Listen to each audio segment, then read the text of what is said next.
Nakiramay si VP Sara sa pamilya ng isa sa mga biktima ng school shooting sa Tacloban.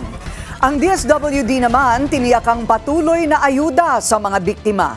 Yan ang agenda report ni Miriam Desacada, nasa linya mula sa Tacloban City. Miriam?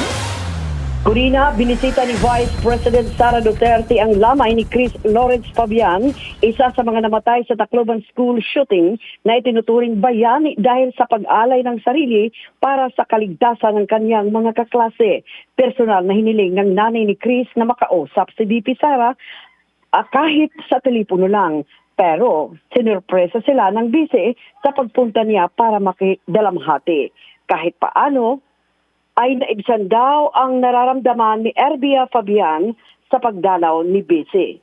Unang BC, tiniyak naman ni DSWD Secretary Rex Gatchalian ang tulong para sa mga biktima ng trahedya.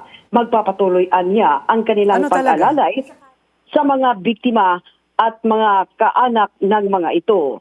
Kabilang na riyan ang long-term psychosocial intervention para sa mga apektadong pamilya, estudyante pati na rin ang mga guro at ang buong komunidad.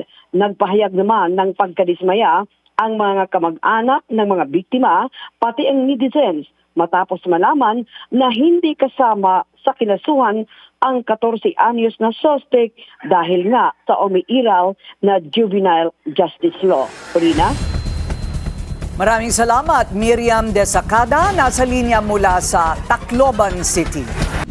Manatiling nakatutok sa Bilyonaryo News Channel. Sumubaybay sa aming social media accounts at mag-subscribe sa aming YouTube channel para sa mga bago at eksklusibong balita.